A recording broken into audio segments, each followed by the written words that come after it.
Je suis au départ une biologiste, mais la vie m'a orientée vers un tout autre domaine parce que quand j'ai eu mes enfants, ma deuxième fille était atteinte d'un trouble du développement qui a été diagnostiqué à l'âge de 4 ans. Donc elle fait partie de la grande famille de l'autisme, trouble du spectre de l'autisme. Dans la foulée, j'ai été amenée à moi-même être diagnostiquée.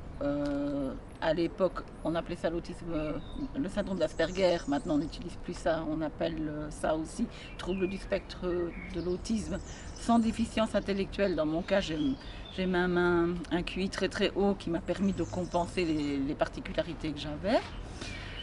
En voulant aider ma fille, je me suis rendu compte que oui, j'ai fait beaucoup de formations, puis finalement j'ai fait carrément une reconversion professionnelle. J'ai fait un diplôme universitaire en autisme et troubles du développement chez Bernadette Roger à Toulouse parce que ça n'existait pas encore chez moi en Belgique.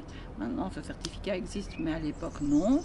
Avec des moments plus intenses et des moments moins intenses, j'ai travaillé comme formatrice et consultante dans le domaine de l'autisme avec les équipes, donc les éducateurs ou les parents.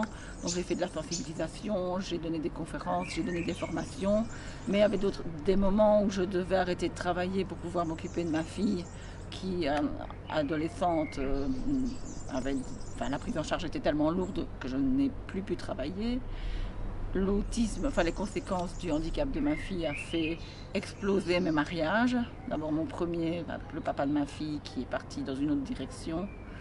Et mon deuxième mariage également a explosé suite à la difficulté des prises en charge de Natacha. Donc au final j'ai 4 filles que j'élève donc seule. Et je travaille comme aujourd'hui à la cause de l'autisme